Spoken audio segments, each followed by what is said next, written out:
Hello there, and welcome back to the Disconnected. I'm here with Josh Schafer of Lunchmeat, which most people have probably recognized the name, seeing it, the company around doing wonderful VHS releases of some affiliated titles that are coming out through some other companies. Josh, thanks for doing this.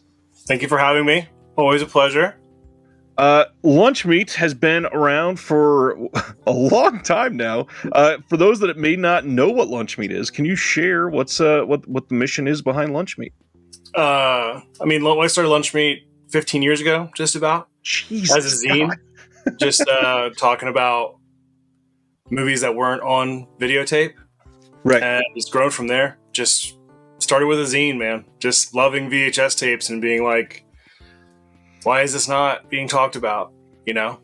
And just like loving tapes and finding weird movies through tapes. Finding tapes in the wild. That was one of the original, things behind Lunchmeat. Is that thrill? Well, of course, at some point in this, we're going to discuss discovering tapes in the wild in 2024 and the state of collecting VHS and all that fun stuff. But with Lunchmeat, how did it go from a zine to releasing your own VHS, which is pretty damn cool? I think it's just my friends around me at the time were releasing tapes, and I was like, I want to release some tapes, and just started doing it. And I realized it was a great way to work with films that I really adored and loved and wanted people to see. I think it just adheres to the message of keep feeding the VCR, put more movies on tape, tape over other bullshit with cool shit, and recirculate it, with that message. I don't know. I think it's just been a whole bit of a process.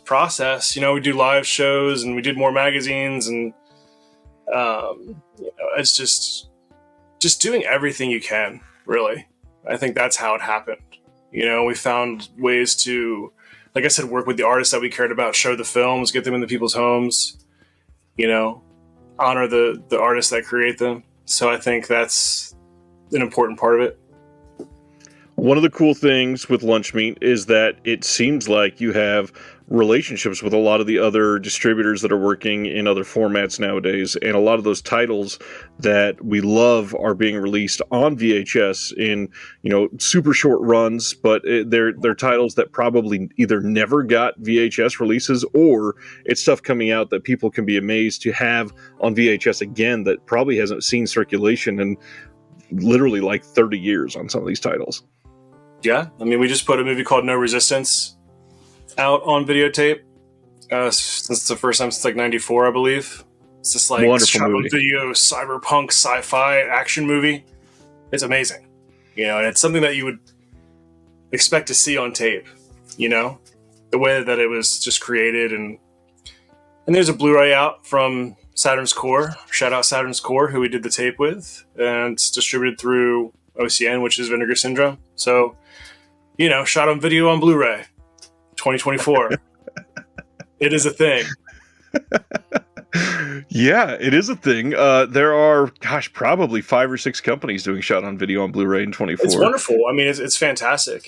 They're all doing fantastic work. I think there's so many movies out there that will never be discovered. So hopefully it inspires people to dig deeper and realize that there is this big cavernous obscurity, out there. And especially from the 90s with shot on video, people just never got distribution for their films and things like that, right? Because we're starting to run the gamut on a lot of genre film, right? With the works of, people like Vinegar Syndrome or, Visual Vengeance or Saturn's Core or whoever, putting that kind of stuff out.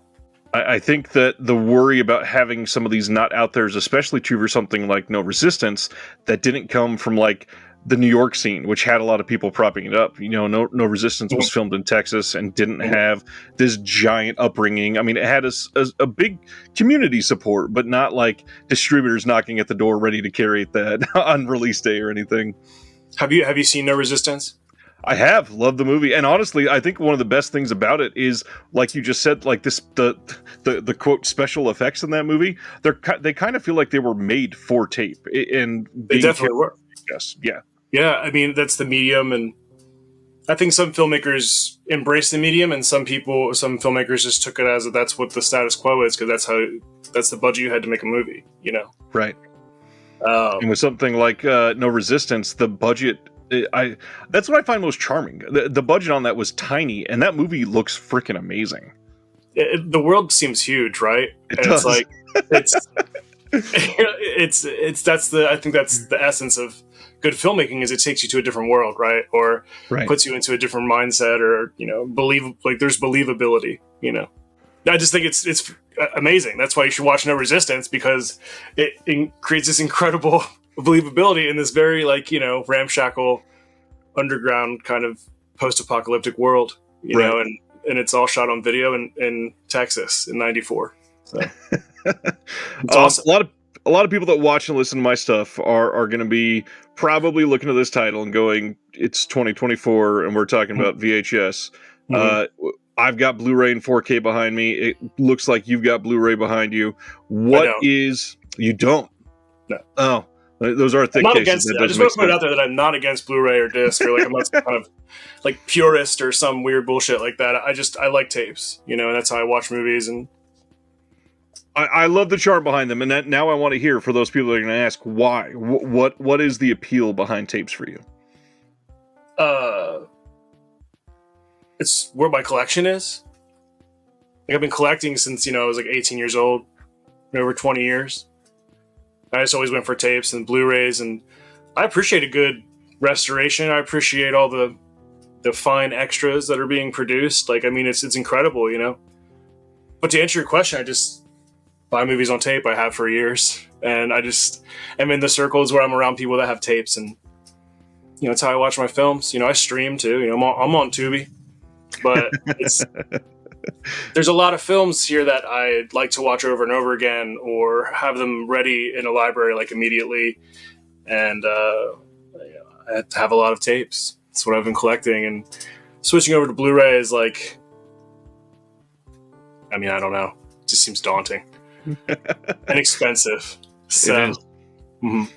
There's also a lot of films that are on tape that will likely never be on any other format. Just plain. I mean, that's the essence of, you know, Lunchmeat back then, is like, these aren't on DVD. You know, still to this day, the reviews in the flagship magazine are stuff that's not on disc. Probably won't be, you know.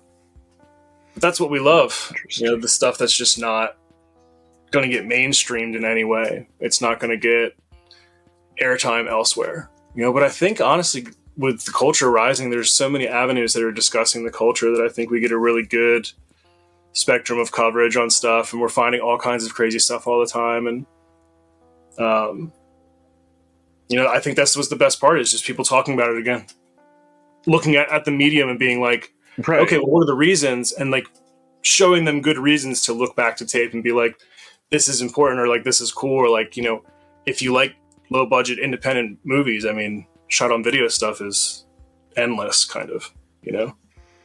Yeah, and then, of course, you know, the way people talk about shot on video stuff, there's the endless reputation of that it being schlocky horror, when in all reality, shot on video is just a format. It's not necessarily a genre anyways. So I really implore people, especially in 2024, if you've not taken a deep dive into any of these titles, some of these movies are genuinely amazing, and not only like high quality, but inspiring. There's something about, like, No Resistance. There's something about watching that movie that you can picture being in this office building in Texas in 1994 and go, God damn it, that would be like the funnest week ever in my life to be a part of this. Yes, and you can live it, right? Exactly. You know, third person, like, you know, yes, I agree. I agree, man. The discussion around tapes, no doubt, is going to be familiar for a lot of people, because I think right now, with this, I don't know, this weird era that we've been in the last few months, at least, of every major internet publication under the sun, here's why physical media matters again, and why we need to talk about it. And one of the things that a lot of these articles don't point out is also a problem with VHS, and I'm going to talk to you about it, is the players. I mean, supporting hardware is one of the most important aspects of any of these hobbies. How do you feel about what we're facing in that in 2024 for tape specifically? We've been trying to bring attention to it for a while. Without the players, you can't play the tapes. Right. And there's nobody around repairing them. And I think at this point, it's becoming more difficult for some areas of the country to find VCRs. Oh, yeah. And I think in some parts, it's a little more plentiful. I mean, it's like a crapshoot, we go to the Midwest and there's VCRs and things like that. But yes, I mean, what it does indicate is that, you need to take care of this VCR. And I think that's something that we're going to be pushing with Lunchmeat in this year is a couple releases, is just encouraging people to know more about their VCR and like how to clean it and take care of it, because otherwise tapes just become artifacts or trophies or something like that. I think the culture has gone into a place where people collect them as objects or artifacts, And I've always collected tapes to watch them and to have the footage or the material or whatever. Like I always appreciate the covers. I mean, how do you not? Right. But I mean, it was. And I'm not going to say I never bought a tape because I didn't love the cover. But I mean, when I was collecting tapes, I mean, I go for content, like what's on it, And I mean, again, that all comes down to the players. That's the hardest part about seeing this, because for some of these people that are either just discovering them or, in the era where they've loved it for years, a bad player can make you spiral for a while. Yeah, it'll kick people out, man. I hear it all the time. Like, oh man, my VCR broke. I just haven't gotten a new one. I'm like, yes, it's a tough one. You know what I mean? But it's fun. And I think if you really want to get a VCR and watch tapes, I mean, I see people that really want to, and that's just that's my lifestyle, I guess. I mean, I've always just watched tapes. So, yeah, man, you gotta have a VCR. Collecting tapes without a VCR, it's just, I love talking to those collectors because I think it's interesting that the love for VHS has gotten that far and how it kind of reticulates into not just media that you can watch, but media that you can collect and study and compare notes and stuff. And it's pretty interesting, right? How it's changed. Right. And then, of course, I mean, the biggest part of tapes for a lot of us that are around our age are the nostalgia aspects of it. I mean, most of us grew up with this around home, around a flickering CRT TV that you can literally almost transport back into some of those nights as a kid and watching some of the foundational films for yourself. And now you can buy some of those tapes in pristine condition from companies like Lunchmeat and some other companies that are doing it as well. But it's astonishing that we're in the age of, go to a swap meet and see them basically discarded for free from some people. And then on other tapes, you're seeing them sold for $100 for some old out of print, rare, super, I can't find this anywhere else VHS tape. But again, without the players, this is a hard hobby to dive into right now. Yeah, I mean, like I said, if you're wanting to watch them, I'm glad people are talking about it more because it's really essential. I don't know. I think the only thing that we can do is just raise awareness and tell people how to buy the right VCRs, what to look for in VCRs, how to clean them yourself. Give them the skills and the tools to preserve them. So that's kind of what we're going to be doing with some publications. What we have been doing, but we're going to do more publications about it and a cool product that we're working on right now. So with Analog Mechanic. So there's a tease. There's something. Yeah. I've been following Lunchmeat for quite some time, and one of the things that I remember that I first saw from you, it had to have been at least 5 years ago at this point, but there was a video that you put out about fixing tapes. There was something on YouTube, and I swear it wasn't even that long. It was probably like an 8 or 9 minute video, and it was just I think you got a tape in that was damaged in transit or something like that, and you were showing how to repair that. Okay, it was Tyler. No? It was my boy Tyler. Okay, I swear. He's like, I just made this video of myself. It's on my channel, but it's not me. It's Tyler. So it's so funny because he's still a close friend of mine too, and yeah, I just wanted a video out there of somebody fixing a tape, and I thought that was a really concise, good video on how to fix a tape. And he's like, yeah, go ahead, publish it. So, and it's been viewed a lot, so it's great. That genuinely one of the first things I saw from Lunchmeat was that video, and so funny. That sort of education, it's needed for stuff like this because we don't have I mean, none of us can walk into like a local video store anymore and have them help you with something like that. And a lot of us, we had people like that were our resources when we were younger. So it's great to see you carrying on that tradition.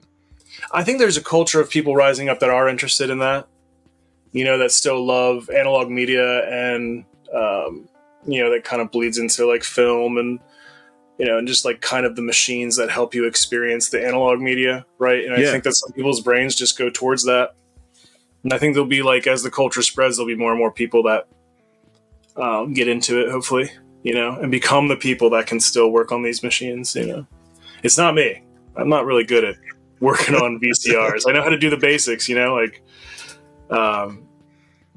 basic stuff, but I mean, like, there's people that know a lot more than me, and we want to help publish the information. It's all out there. Like, you got to think about like how to repair VCRs and stuff, but the old guides, they're just so dense and like not really readable, like they are, and it's like, well, am I looking at the right VCR and all this other kind of stuff? So, like just kind of getting that information again and putting it back out for like a new generation of VHS collector and VCR enthusiast or what have you, And I think, like, man, somebody said VHS collector in writing the other day in a zine I'm reading, and they said VHS collector scum, and I was just like, holy shit. Oh. It was really like yikes. VHS collectors. It was hilarious. I don't know. It was funny to me. It's a weird community to hate. No, it's just funny, dude. It's just funny.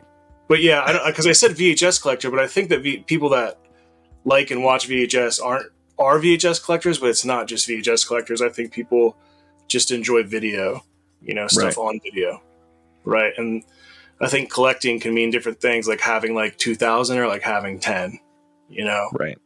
And it's the focus on like what you want to see on the tape, I think, or what you want the tape to be. And again, a lot of these titles, they look different, not only quality wise, but there are things that we saw on some of these releases that you don't see in releases nowadays. I mean, some of them, you got certain cuts that are stuck on VHS that we'll probably never see the light of day again. You've got underground films that you'll never see on a better format. You've got titles that are genuinely, like, now they're fought over on rights and we'll never see those released again, and you've got those stuck on VHS. So if you want to see certain things, that it kind of is the way to go for many of these titles. Absolutely. There's so much content on tape that is not anywhere else. Excuse me, like, even when in the age of YouTube and archive.org and like that whole culture, right, of getting stuff and putting it online and making it available for people. And I think that's really awesome. Obviously, it's what my mission was with Lunchmeat, in a small way, is to get people looking at tapes again and looking at these cool movies that are only on tape, right? There's just so much out there that isn't, on the internet. And that's like, it's the stuff that becomes more special, And I think even if it is on the internet, finding it on tape and getting to know it that way is still like a cool experience. I mean, I would say it's damn cooler than just clicking on a link and watching it, like finding it and being like, what is this? And going home and playing it and experiencing it, I don't know if you're the same as me, but there are so many times that I can look back on going to a thrift shop or something and seeing a bunch of VHS tapes, and the ones with labels, sure, most of them are, Titanic or Jerry Maguire, whatever that was popular around that time. I always go for the ones that are unlabeled, and those things are a treasure trove sometimes. And to find like a full broadcast of a Sunday night on ABC from 1991 is transformative. I love doing stuff like that. Yeah, those are great tapes. I mean, those are the kind of stuff I'm talking about. So I'm glad you brought it up. It's beyond like narrative film or docs or even art films or whatever. It's our culture. Like, it's like you said, television recorded, stuff broadcast from HBO. Have you seen that documentary that we put on tape called Recorder, Marion Stokes Project? I have not yet. No. Okay. This woman in Philadelphia was taping television for like decades. That's her name. Okay. Yeah. Right. Yeah. But imagine how much stuff is there, right? And I Right. think they have it, and they're trying to upload it to archive. I think there's an effort that's still going to do that. But yeah, I mean, like you find Saturday morning cartoon block, or like MTV at like 3:30 on a Saturday. You know what I mean? Like you find these recordings, and it's cool that it's captured. Right. So you can go back to it. Those are great tapes, and those are kind of like invaluable. And what I was talking about, like it expands the importance of like what VHS does, and like what did and what it continues to do. So, yeah. I love this, man. There's so much about this that is just important that doesn't get discussed enough. And lost media is such a rabbit hole. If you're watching this and you've never looked into lost media, there are so many efforts to find certain things that people know exist that they can assume somebody probably recorded it, and they're like looking for a copy desperately. There was every single year, like a couple of years ago, there was a Sesame Street episode that was lost or something that just got discovered and placed online. Yeah. That sort of thing is like, man, this is amazing. We're literally going back to a period of culture that we knew existed because we read about it, but nobody had proof. And now here you go. Like that's amazing to be able to discover something like that.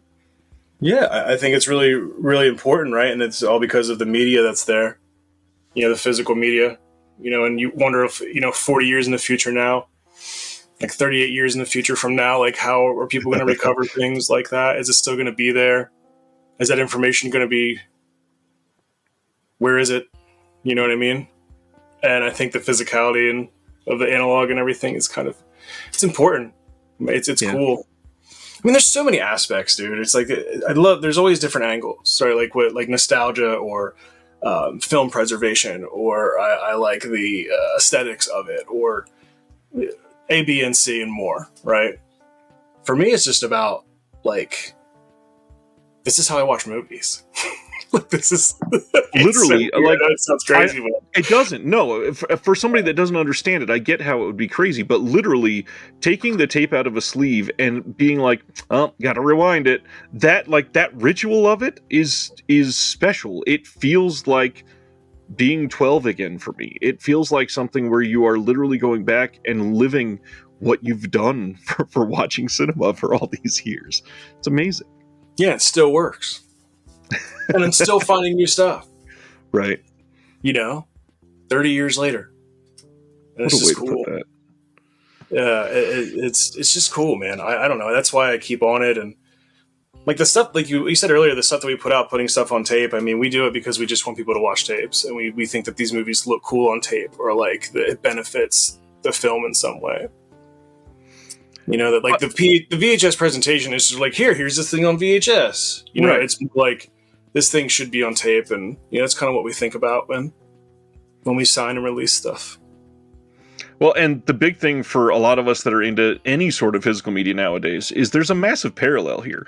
Anything that's happened with VHS is likely to happen with discs as well. The fact that we have to deal with, worrying about mold if it's not carried right for years. We have to worry about hardware not being developed after so many periods of time. We have to worry about things being phased out from everywhere and then not developing it. Then you have to worry about the people that are going to look down and shame on it and go, why the hell are you watching discs in 2050 when you can have the hard drive implanted into your brain or whatever? Like, why are you... Why are you watching those DVDs? What? Yeah. Incompatibility, of the future for media and all that kind of stuff. I mean, I don't know. I'm not really a tech head, Ryan. I couldn't tell you, but I mean, I do know what my nostalgia is, and I know that like I see it a lot. I see it a lot of places, Yeah. I think tapes are just such an icon of that era that nostalgia is going towards. And we're all media crazy, fed media constantly, and like you want to at least have some comforting media, right? At least have something that you really like, and just watching it on tape is cool. It just feels better to me. I don't know, but it's just like a personal, I always thought it was just like a personal preference, and I was like, oh yeah, these movies are only on tape, so you should borrow this tape.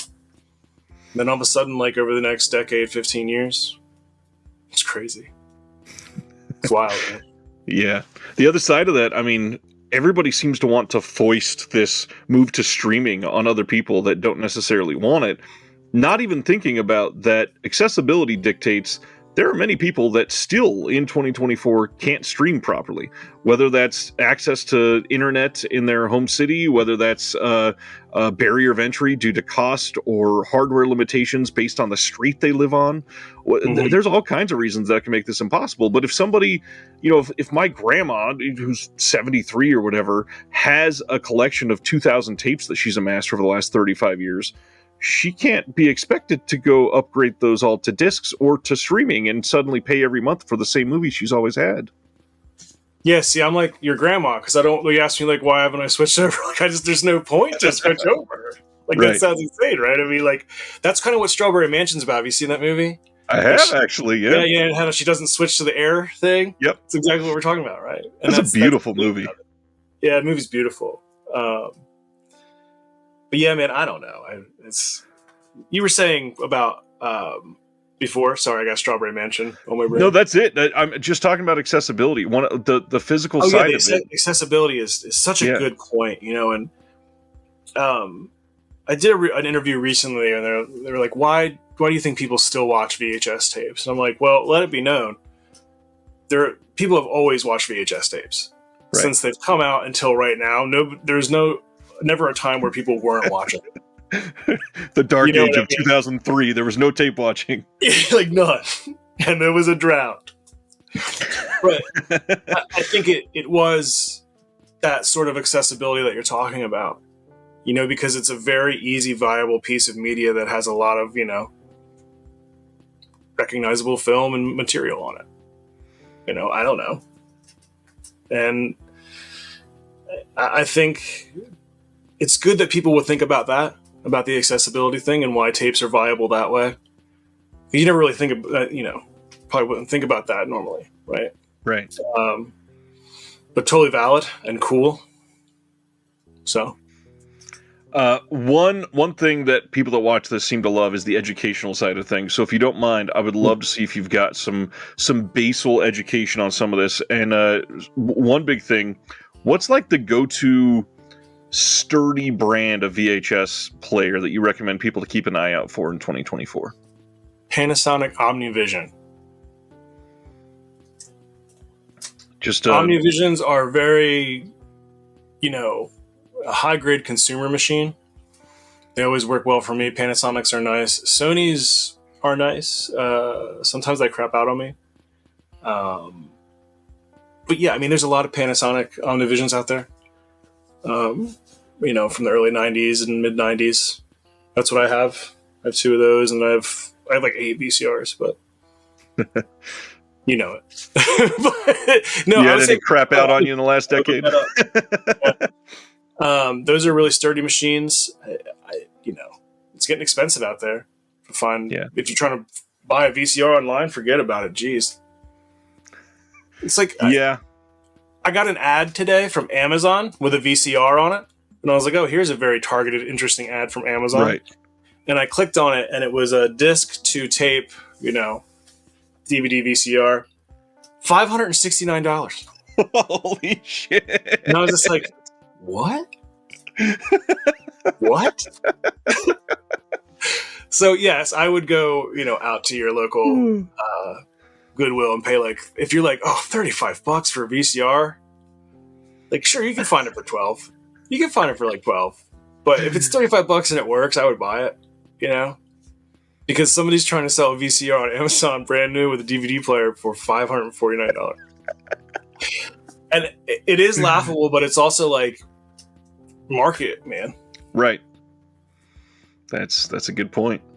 And so it's market. And I mean, there's some of these titles too that people are trying to offload for hundreds and hundreds of dollars that are not like the ones that got super limited releases upon release either. They're just titles that people are trying to exploit nowadays. So if you're going to start looking into them, titles get hot. Yeah, titles get hot, and people. That's a collecting aspect that I think about. Of course. And I'm not like that. I don't chase those tapes like that. I just go for content or movies I've never seen. But they out there, street trash, Frankenhooker, people want those tapes, and they're not necessarily rare. I mean, they're not like it's not like there's like 50 of them out there. That's what I always laugh at. Some of these had hundreds of thousands of copies, and Yes, yes, they're still sought after. Like there was only 12 of them ever made. but they're coveted now, so it's like, Right. you know what I mean.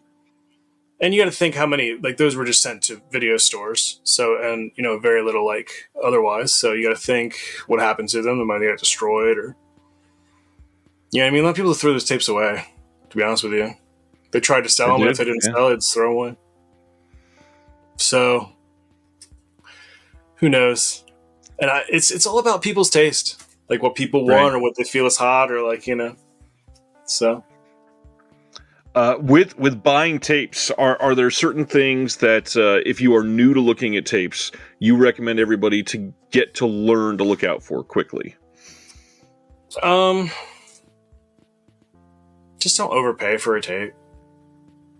But if somebody's trying to get into tapes, like buying them online or like just in general, is that what you're asking me? Like advice on that? But the big thing, like trying to teach people how to look out for mold. A lot of people don't even know what that looks like on VHS. Oh, yeah. There's pictures of it online. It's pretty recognizable. You take it out and you look at the reels, and if there's like white powdery substance on the tape itself, it's mold, and you have to assess it. Don't put it in your VCR; it's no good. It's dirt, Yeah. Like you're putting like literal dirt on your heads, which is no good. So, definitely watch out for mold. I don't know.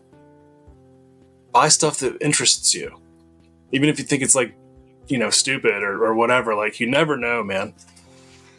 Like I'm at the point where like, I hunt and find horror movies and stuff like 10, 12, 7, 8 years ago, whatever. And now I buy like, Sewing with Nancy. Not Sewing with Nancy. I know what Sewing with Nancy is, but like that vibe, Right. Like, Jim Valvich, like, fucking bass fishing. Like I want to watch what's on here. I just want to see what's going on.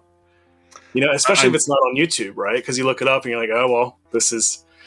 You look on archive, it's like, oh, well, here's an obscure thing that, and it's like $1, Right. And I watch it, and I think if it's cool, I'll, like, capture it. But if not, it's like, well, no, it can't all be zingers, That's why I still collect videos, because I'm interested in that kind of thing. Just always finding new material, stuff that people put together, new films, new everything, new to me. So, but like a vision back in time, I probably sound crazy on this thing. Not at all. I'm sure some people watching after hearing that, though, want to hear some of the best stuff that you found over the last couple of years. What are some of your big finds lately? I like finding weddings. Those are fun. Nothing too outstanding, but I found a tape called VCR Repair for Brother Nick, and it's a video letter. And this guy owns a TV VCR repair shop. I think it's like 94, 95. And he does a video and shows them how to repair a VCR, change some stuff inside of it. You know what I mean? The bands and clean the reels or clean the heads and all that kind of stuff. I was like, wow, this is really useful. That's really cool. It's neat.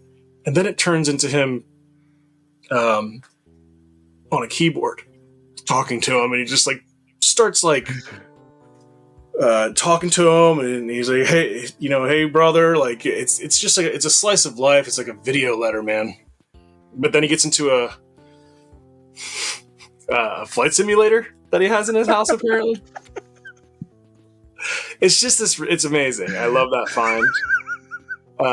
But he's so sweet. He's like an older guy. And he plays like, I don't know. There's a lot of like cool human moments inside of it. Right. Love that. Oh, Simpsons Halloween '96. I just got that from a buddy. Nice. Pretty cool. And the '96 season opener. That's probably somewhere, but I mean, I have the tape here, right? That's like, just watch it whenever I want. Right. Recently dove back into Magic Island, this movie, but only the screener, because I there's some like cool footage on that. And I just got that scene in my head again where like he climbs up the tree and like there's the sand shark and it's like a pizza tree. Do you remember this? Do you know this? Don't. Yeah, now it definitely sounds insane, but this is a real movie. It starts Zachary Ty Bryan, and there's a scene where like he goes up a tree that grows pizza, and there's like a sand shark, and he like feeds it gum and escapes it, and it's like this really fever dream kind of scene. And so I revisited Magic Island, and it's actually pretty good. It's pretty fun. We could start discussing Strawberry Mansion. That'll sound crazy to a lot of people. Mm-hmm. It's a beautiful film, man. I'd like to put that back on tape. I should reach out to them. It's a good movie. People should check it out. There's a tape monster in it that's really cool looking, actually. A lot of cool stuff in that movie. That movie goes turns up, man. It's crazy. I love that the two movies that you randomly brought up tonight are ones that I actually know and have seen recently. That's super rare for me. Oh, that's great. It's fantastic. When people are out looking for tapes, I'm sure that people are hoping that they found something super rare. And of course, I got to ask, what are some of the ones that you have that have like the least amount of it's been out in circulation, perhaps? What's the most rare things that you've got? Like the least circulated tapes. Yeah. Well, that I know of, America's Deadliest Home Video. Nice. I have a copy of Slaughterville. There's some others that I have that I think are really low. You know what I mean? But, you know, like this tape called Wonder Guy. I don't know how many copies of that are out there. But yeah, stuff like that. With Lunchmeat, you've put out tons of titles over the years. Do you know about how many offhand? I just did this. But I would say like 150. More. Sounds more about right. Yeah. So, as somebody that has grown up around this myself, just like you, I look at somebody that's done what you've done and can't help but think, I bet that you put some of these out and you go, this feels really good to literally release this title. What's a couple titles that you've released that you go, like, I'm contributing something. I'm so glad that I was able to put this out. It's a great question. I mean, a little bit on all of them, right? Yeah, but if you're talking about like favorites and really happy when I did video violence because that was a movie I watched growing up. And my big team deal. got to meet Gary and work with him and becomes friends with him, which is always really, really cool.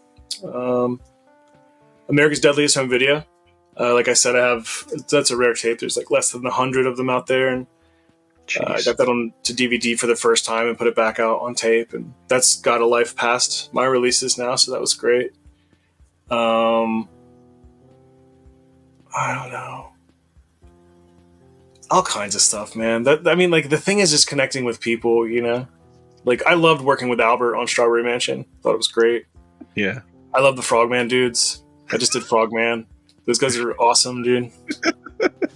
I'm forgetting a bunch of people. That's why I try not to do singles. I work with so many great people. Right. I just like getting people's art out there and using VHS as a format to get it out there. Because certain people connect with it, and when your artistry kind of connects with the vibe or the feeling of VHS that gives people, if it's like coheres and there's a synergy there, like I think that's even better. Like that's what I'm talking about. Like right. Watching old SOV movies on tape, because you're watching if you're watching on Blu-ray, it's gonna look exactly the same, dog. You know what I mean? Yeah. And it's like not exactly the same, but you know what I mean. But yeah. Sorry. I'm all about it too. I literally the name of the channel is Disc Connected because that community, the group of people that surround this and go, you know what, I feel the exact same way. That's what I love. And watching Lunchmeat from afar has always been just so rad to think that there's somebody out there that loves this so much. And then you go out and do all these events. Like there's all kinds of stuff that Lunchmeat has done. Can you share like some of the events that you guys do? Yeah. I started doing a lot of tape swaps, I guess like 10 years ago, with Matt D of Harboobs up in New York. And then we were doing Cinema Wasteland for a while. Just going there, right, and pushing the VHS stuff. Evangelizing. Singing the praises of tape. Then I started doing my own shows more in Philly. And then we started doing VHS Fest, which has really grown. It's probably the largest thing that we do, you know. Mahoning Drive-In, just the best VHS Fest. It's just I want to create places for the people that love the culture to go, you know, and see cool movies. Yeah. The online camaraderie and sharing pictures and information and, you know, helping people find the tapes they want and all that kind of stuff. I think that's awesome. You know, I love that part of the culture. I also think it's important to meet people in person and experience things with them. You know, I think that's what VHS Fest has become, is just like, come meet some people that like the same kind of stuff you do. And like, you know, it's cool. Yeah. It's like Tapehead Woodstock or something. I don't know. I completely agree with you. There's something different about, you know, even like, I hate to say it, but like social media comment sections can get toxic really fast about a lot of this shit. But hanging out with people in person and being like, let's watch this, and literally go through the option of put this into the player and sit and like commune around what we all love to do, it makes it so much different. It makes it so much more special. Yeah. I think a lot of people at VHS Fest are just, I don't know, man, just having a great time. Like, it's just a great time. It's like, it's been hitting, and we're so glad to be able to be a part of it and you know, help found it. So it's pretty cool. But yeah, I do tons of stuff still. I still do screenings. I go out and, you know, put my tapes out and, you know, show some weird stuff around Raleigh and North Carolina. I do some shows in Durham, which is right outside of Raleigh in North Carolina. That's where I'm at right now. And but over the years, yeah, tons of tape swaps. That's severed because that's what was going on before VHS Fest is severed. And I mean, it's just been friends hanging out that are like weird movies and are weirdos, you know, and still watch tapes and have this appreciation for this analog aesthetic, for this, you know, this video aesthetic, where it's like all this beautiful like packaging and, you know, putting out all these strange movies with all these weird backstories, and, you know, that goes very deep. You know, yeah. Tape has everything. Tape is the gateway to everything, you know, because we have to take from tape in order to create the Blu-rays and all the streaming and all this stuff, you know, unless it's new. But I'm saying for old cinema, I mean, it's just film and tape, right? So VHS Fest, what year is this again? It's I think we're going into like 8, right? Okay. Is it 8? Something like that. I couldn't remember if it was 7 or 8. I should know. I should have no. I should know. I shouldn't have any doubt whatsoever. But I mean, it's pretty sure it's 8. It's one of those things last year when it got announced, and just seeing everything that was going to happen. I don't know that I was jealous of anything else as much as I was to not be able to hang out there last year. It was such an intriguing lineup, and I had Ross on my show last year from Saturn's Core right before it happened, and just some of the stuff that we were talking about. Ross is just a great person. Ross is like he's like such a great dude, like a cool friend, and he's also so knowledgeable, man, and just super smart, and like just love Ross, a lot of love, you know. He's done so much great work, man, and I'm just happy that, you know, that's why I brought him on to VHS Fest and everything after a couple of years in, because I just felt like I wanted that his kind of knowledge and presence there, you know, because I thought that was important. So, I mean, this seems like an obvious question, but as you're running Lunchmeat, there's got to be some wish list titles. What do you wish that you could put out? I don't know, man. I think I just want to rattle stuff off, and I don't, you know, I'm like thinking about it too hard now. I've been there. Don't worry. It's okay. Honestly, dude, I would love to like, and this is one that just popped in my head the other day. I would love to do Begotten again on tape. Because that's just awesome. Apparently it goes for a lot of money right now. And I'm like, you need to watch that on tape for sure. That's how I watched it. Yeah. You know? And, but I would do it like with silver embossing and stuff, like go all out. I don't know. This is just a pipe dream right now, but I can do it. I can, if I go for it. I'm really happy to put out Frogman. I love Frogman. So sick. There's some movies that I wish I could put out though that it's never gonna I don't know if it can happen. Of course. Unfortunately, that's how it goes. Yeah, I mean, that's because I want to do it right. I know a lot of people are just putting stuff on tape and don't worry about licensing or rights, and they're going to do that. But I mean, I like doing it right, man. I like doing it, the way it should be done, and try to honor the artist and right. Like all the licenses and shit. Like it's makes it feel more real, I guess, and it's done right, and everybody gets their due credit. So I don't know if it's just me, but I can say that for me it feels differently going with somebody like Lunchmeat that you can tell does the right thing and licenses everything and makes the deals, and getting some random ass what is basically just a blank tape with the sometimes it's like a color deck slapped on there, but when you get that, it just doesn't feel good. There's something missing there, and it's quite obvious. Yeah, I always wonder. I mean, I've seen some, unofficial bootleg editions out there of people they're doing great work. It looks awesome. Like the artwork looks great, and it's a really cool release, but it's not, I don't know. I think it's all viable, like, or not viable, but I think it's all like, it's all part of the culture, like whether you like it or not, and it's going to influence what's going to happen and the way it's seen in the future, So, especially with tapes, that was a big part of it in the 90s too. Mm-hmm. Yeah. And I don't know. I mean, those aren't usually the stuff that gets booted. Like, there are titles that I won't go after, But that makes sense. Yeah, I mean, I just want to put out cool movies on tape, man. And I think it's awesome that people still buy them and watch them. Right.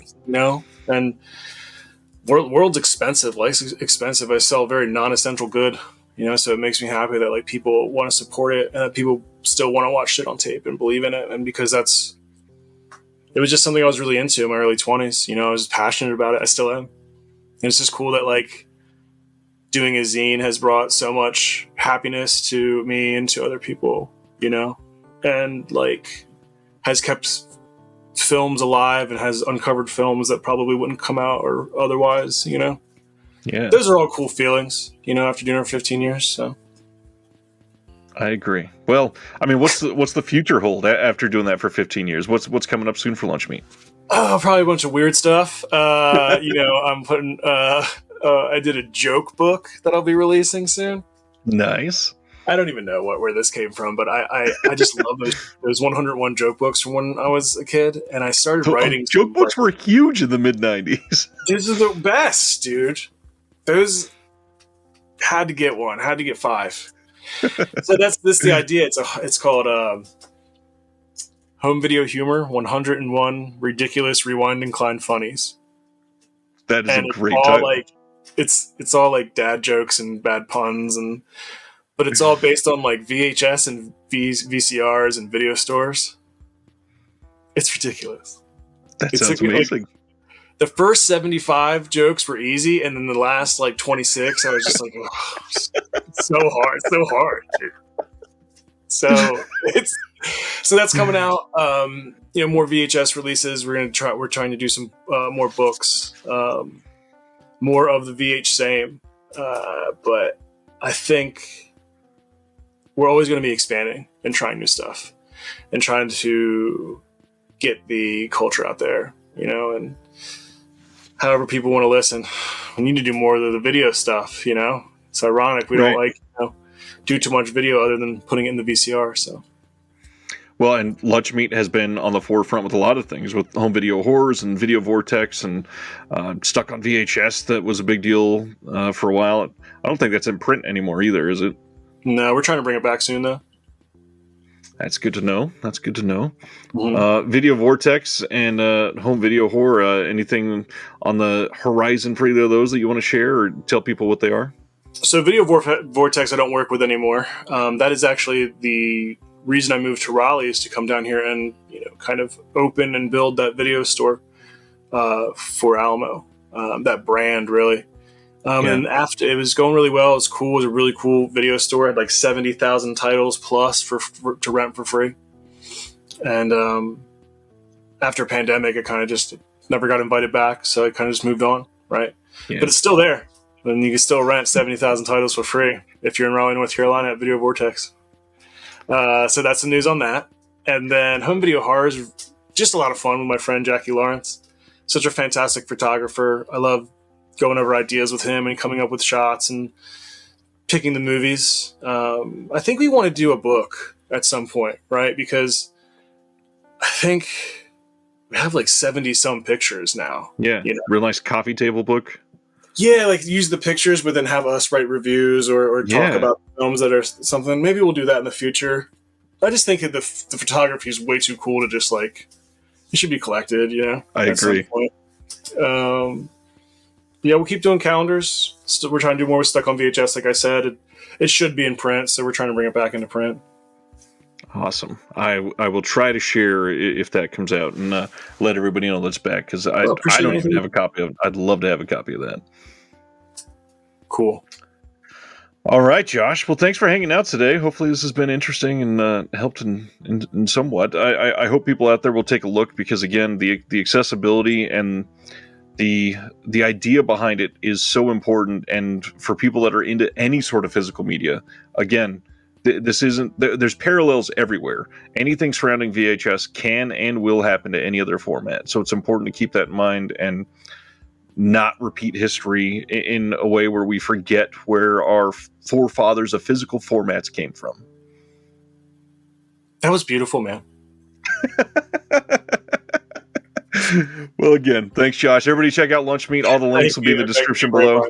I appreciate it. We'll see you next time. Thank you for watching The Disconnected. On the way out, make sure that you are subscribed to the channel, that you've liked the video, and that you've copied the link to be able to share with someone else that may appreciate this.